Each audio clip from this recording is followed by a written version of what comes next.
Hi, it's State Representative Jim Walsh here at the Capitol in Olympia for our regular legislative update. What I want to talk today is mostly about money and budgets, but a little bit about crime fighting and law enforcement too. Let's start with the money issues. As we've discussed before, the state runs a quarterly economic and revenue forecast run through the Economic and Revenue Forecast Council. It's a function of the state government here in Olympia. And each quarter, this council looks at tax revenues, tax receipts coming into the state government, and economic factors that sort of influence the greater economy and tax receipts coming in, and make projections on a 1, 2, and 4-year basis, looking out at expected tax revenue coming in to the state government in Olympia. This is taxes from all types of tax that we pay in our state. Property tax, sales tax, gas and diesel taxes, the carbon tax, business taxes like the business and occupation tax, and a bunch of new business-to-business sales taxes that were recently passed. So the council looks at all these factors, economic, tax policy, and predict how much money will be coming into the state government. Lately, those projections have been coming in low. Now, this doesn't mean that our state's in recession economically. It just means that we've been expecting tax revenue to grow, and it's not growing as fast as the budget writers' expectations. Now, this is a problem because it puts our three budgets, remember, operating budget, transportation budget, and capital budget, in a tough place. Now, the transportation and capital budgets are smaller and not affected as directly by this tax forecast as the operating budget, which is the biggest of the three by far, and the budget that we watch most closely here in Olympia. Currently, the operating budget on the present 2-year cycle comes in at about $80 billion for those 2 years, a little bit under $80 billion. And it counts on growing overall tax receipts coming into Olympia to cover those costs.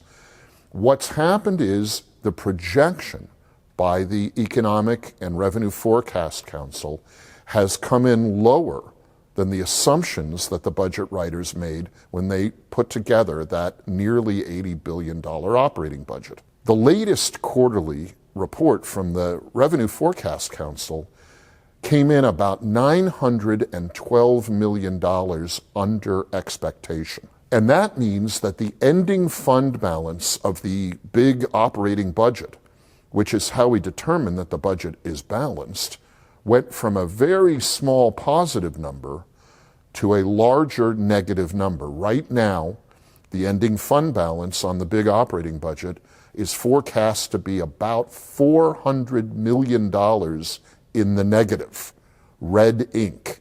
And that's not allowed by our state law and our traditions here at the Capitol.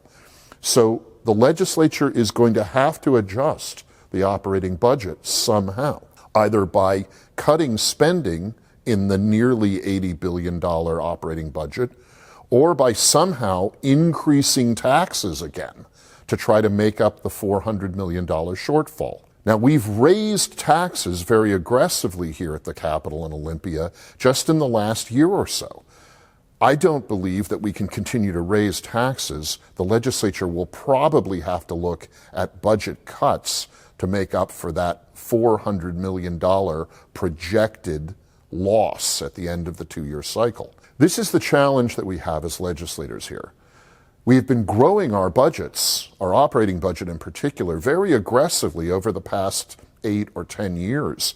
And that growth is always assuming that tax receipts coming into Olympia are going to grow and grow and grow. And they may still be growing a little bit, but they're not growing as much as the assumptions that some of my colleagues here at the Capitol have made. This is a natural part of the economic cycle, but it makes for some hard decisions in the months ahead here at the Capitol.